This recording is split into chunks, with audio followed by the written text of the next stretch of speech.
نحمده ونصلي على رسوله الكريم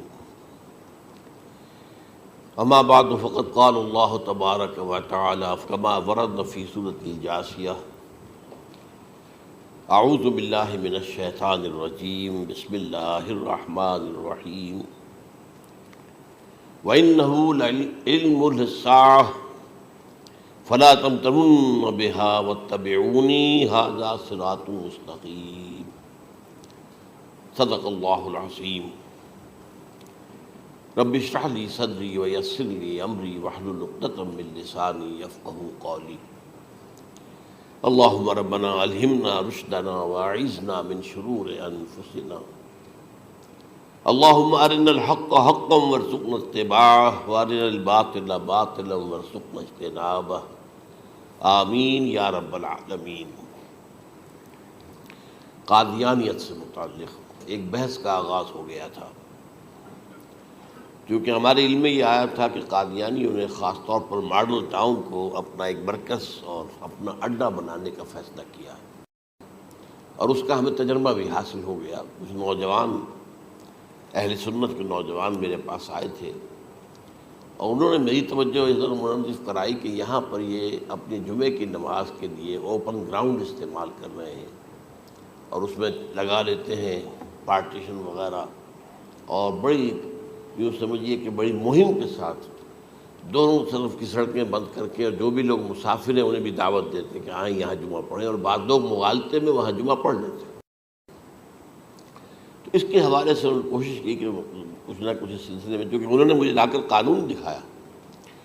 پاکستان میں جو قانون نافذ ہے وہ یہ ہے، چاہے یہ کہ وہ نافذ نہیں ہے بالفعل لیکن ہے، قانون کی کتاب میں تو موجود ہے کہ قادیانی اپنے کوئی جو بھی ان کے نزدیک بھی ان کے مذہبی شاعر ہیں ان کو مسلمانوں کی شکل میں برملا علی الاعلان ادا نہیں کر سکتے، کیونکہ وہ تو دھوکہ دینی بات ہو گئی کہ لوگ سمجھیں گے یہ مسلمان ہی ہیں۔ اب جب انہیں، آپ کو معلوم ہے کہ ہماری پوری جو مرکزی اسمبلی تھی، نیشنل اسمبلی، اس کے فیصلے کے تحت قرار دیا گیا بالاتفاق کہ قادیانی غیر مسلم ہے، دائرہ اسلام سے خارج ہے۔ یہ تو فیصلہ ہوا پارلیمنٹ کا اس بڑے پیمانے، بعد میں پھر ضیاء الحق صاحب کے زمانے میں یہ تو ہوا تھا، آپ کو معلوم ہے بھٹو کے زمانے میں، تو ضیاء الحق صاحب کے زمانے میں اسی کی گویا کہ فردر سٹیپ کے طور پر یہ بات طے کی گئی اور قانون بنا دیا گیا کہ وہ اپنی مسجد کو مسجد نہیں کہہ سکتے اور مسجد کی صورت پر نہیں بنا سکتے کہ گزرنے والے کو یہ خیال ہو کہ یہ مسجد ہے۔ اسی طرح وہ اگر کوئی اسلامی شاعر کا ارتکاب کریں گے علی الاعلان تو بھی یہ قابل تعزیر ہے، جرم ہے۔ وہ اپنے کئی احاطوں کے اندر، اپنے گھروں کے اندر جو چاہیں کریں، لیکن کھلے میدان میں آ کر جو شاعر اسلامی باہر ان لوگوں نے سب کچھ اڈاپٹ تو کر رکھا ہے۔ سب سے بڑی بات تو وہ ہے کہ انہوں نے ایک جھوٹے نبی کا اقرار کیا ہے کہ وہ نبی ہے، اس نے ہمارے درمیان فصیل حائل کر دی ہے۔ اب جو اس کو مانتے ہیں ان کے نزدیک ہم کافر ہیں۔ آپ کو معلوم ہے کہ یہ میں بیان کر چکا ہوں کہ حالانکہ قائد اعظم کا کتنا بڑا احسان تھا کہ چودھری ظفر اللہ خان کو انہوں نے فارن منسٹر بنایا پاکستان کا، لیکن جب ان کا انتقال ہوا ہے قائد اعظم کا تو اس کی جنازے کی نماز میں شریک نہیں ہوا، وہ شخص موجود رہا۔ جو دوسرے ممالک کے سفراء آئے ہوئے تھے، ظاہر بات ہے وہ مسلمان تو نہیں تھے، کوئی عیسائی تھے یا کوئی اور تھے، ہندو تھے، بدھ تھے، جو بھی تھے۔ اب چونکہ قائد اعظم کا انتقال تھا ایک مملکت کے صدر کا، تو وہ لوگ سبھی موجود تھے، لیکن ظاہر ہے کہ وہ نماز میں شریک نہیں ہوئے، وہ مسلمان تو نہیں تھے۔ ان کے ساتھ کھڑا رہا یہ شخص، اس نے یہ بات، اور جب اس سے پوچھا گیا کہ تم شریک کیوں نہیں ہو تو اس نے کہا دیکھو بھائی، مجھے یا تو مسلمان سلطنت کا کافر وزیر سمجھ لو یا کافر سلطنت کا مسلمان وزیر سمجھ لو۔ میرے نزدیک یہ کافر سلطنت ہے، میں اس کا مسلمان وزیر ہوں چونکہ میں قادیانی ہوں۔ اب تمہارے نزدیک یہ اسلامی مملکت ہے تو میں کافر ہوں، پھر میں اس کی نماز کیسے پڑھوں؟ تو بہرحال ان چیزوں کی وجہ سے جو دھوکہ دینے والا معاملہ ہو گیا، ورنہ کوئی اور لوگ ہوں یہاں پہ، ہمیں ان سے تعارض نہیں ہے۔ عیسائی بھی ہیں، اپنی تبلیغ کرتے ہیں، کوئی خلاف ان کے رد عمل نہیں ہوتا، الا یہ کہ کہیں یہ واقعہ پیش آ جائے یا کوئی یعنی خام خواہ کو شوشہ کوئی شرارتی لوگ اٹھا دیں کہ انہوں نے قرآن کی یہ جو ہے بے حرمتی کی ہے، تو یہ تو پھر تحقیق سے معلوم ہو سکتا ہے کہ واقعتاً کی تھی کہ نہیں کی تھی۔ لیکن ایک وقت میں جو اس پر تو ان کا احتجاج ہوتا ہے، لیکن یہ کہ ان کے جو ہے چرچ ہے ان کی ساری اور تبلیغ ان کی ہو رہی ہے اور بڑھ بھی رہی ہے تعداد ان کی، لیکن اس کے خلاف کوئی رد عمل تو ہمارے یہاں نہیں۔ تو یہ ہے اصل میں وہ بات۔ تو اس پر جو گفتگو شروع ہوئی تھی میں آج اس کی تکمیل کرنے جا رہا ہوں۔ حضرت عیسیٰ علیہ السلام کی دوبارہ آمد کا تعلق ہے، اس کے ضمن میں قرآن مجید میں جو نص قطعی ہے وہ نص قطعی یہ ہے اِنَّهُ لَعِلْمٌ لِلسَّاعَةِ فَلَا تَمْتَرُنَّ بِهَا۔ حضرت عیسیٰ کا ذکر ہوا ہے سورہ جاسیہ میں، اور وہاں فرمایا گیا ہے کہ یہ عیسیٰ کا دوبارہ آنا قیامت کی علامت ہوگا، یعنی کہ اب قیامت بالکل قریب آ گئی ہے۔ اِنَّهُ لَعِلْمٌ لِلسَّاعَةِ، علم حاصل ہوگا ان کی دوبارہ آمد پر کہ اب قیامت جو ہے وہ سر پر آ گئی ہے۔ اچھا، اس کے ایک اور جو ہے ذرا بالواسطہ دلائل جو قرآن مجید میں آئے ہیں، ایک ان میں سے یہ ہے کہ سورہ آل عمران میں جہاں حضرت مریم کو بشارت دے رہا تھا فرشتہ کہ آپ کے ہاں ایک بیٹا ہوگا، وہ بڑی حیران تھی کہ میرے ہاں کیسے بیٹا ہو جائے گا، ماں کو تو بغیہ، میں تو کوئی بدکار عورت تو نہیں ہوں، نہ میری کوئی شادی ہوئی ہے ابھی۔ تو اس میں جو باتیں بیان کی تھی فرشتے نے، وہ جو بیٹا ہوگا اس کی کیا شان ہوگی، اس میں یہ الفاظ بھی آتے ہیں وَيُكَلِّمُ النَّاسَ فِي الْمَهْدِ وَكَهْلًا، وہ باتیں کرے گا، لوگوں سے گفتگو کرے گا جبکہ وہ پنگھوڑے میں ہوگا، بچہ ہوگا، گود میں ہوگا، اور کہل کے وقت، کہل کہتے ہیں جب آدمی عمر میں جو ہے 40-45 کا کسی بھی اوپر ہو جائے، آپ پہلے طفل کہتے ہیں پھر جوان کہتے ہیں، وہ عربی زبان میں شاب کا لفظ آتا ہے، بہت جوان، بڑی اچھی صحت میں ہے، اس کے بعد پھر ظاہر بات ہے ڈھلوان شروع ہوتی ہے، یہ کہل ہے۔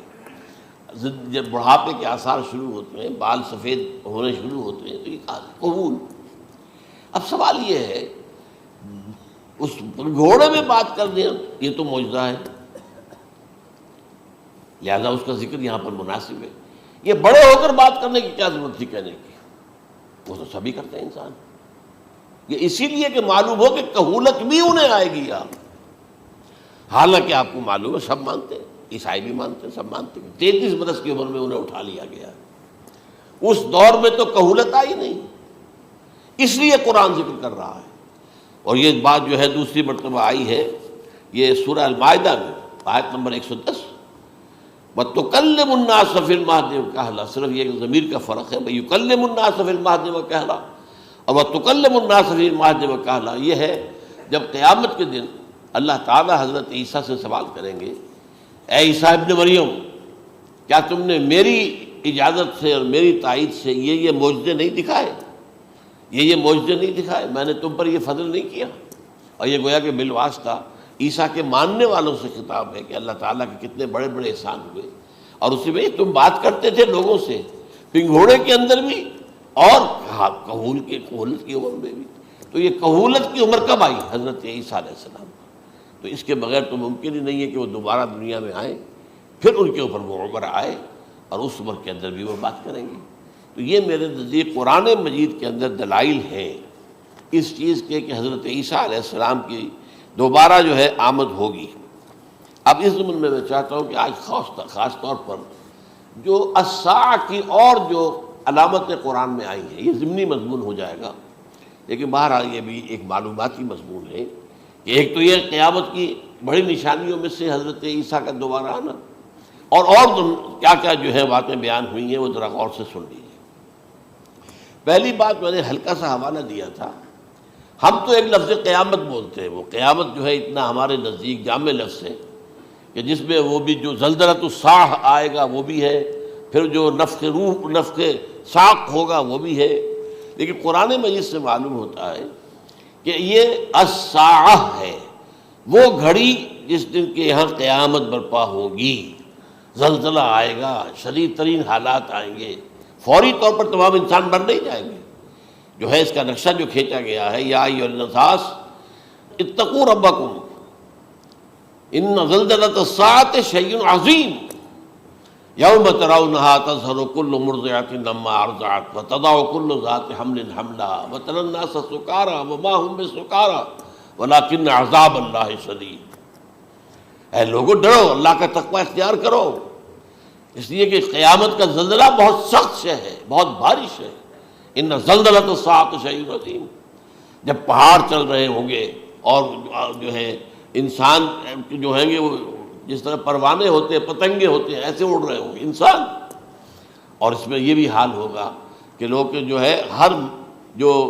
دودھ پلانے والی ہے وہ اپنے بچے کو بھول جائے گی۔ ظاہر بات ہے کہ اپنی پڑی ہوئی ہے مصیبت، حالانکہ سب سے زیادہ محبوب ترین شے دنیا میں اس سے اونچی محبت نہیں ہو سکتی جو ماں کو اپنے دودھ پیتے بچے سے ہوتی ہے، انہیں بھول جائے۔ تذہل کل مرضعۃ عما ارضعت، اور تمہیں ایسا محسوس ہوگا کہ لوگ کسی نشے کی کیفیت میں ہیں، یعنی وہ بدحواش ہیں، وہ بدحواس ہو گئے، لیکن یہ کہ وما ہم بسکارى، اور وہ مدہوش نہیں ہوں گے، ولکن عذاب اللہ شدید۔ تو یہ ہے زلزلۃ الساعہ، وہ ایک خاص وقت جو ہے، ایک خاص گھڑی جس میں کہ یہ ہونا ہے۔ اس کے علاوہ قرآن مجید میں اب القارعہ، القارعہ ما القارعہ وما ادراک ما القارعہ یوم یکون الناس کالفراش المبثوث وتکون الجبال کالعہن المنفوش۔ اب یہ کیا ہے؟ یہ نقشہ قیامت، یہ وہی ہے الساعہ، القارعہ الساعہ۔ اسی کے ساتھ قرآن میں آتا ہے الواقعہ، اذا وقعت الواقعۃ لیس لوقعتها کاذبہ، تو یہ خافضۃ رافضہ، یہ الفاظ سورہ واقعہ میں ہے۔ اسی طریقے سے اور جو ہے الحاقہ، ما الحاقہ وما ادراک ما الحاقہ، یہ تمام جو الفاظ قرآن مجید میں آئے ہیں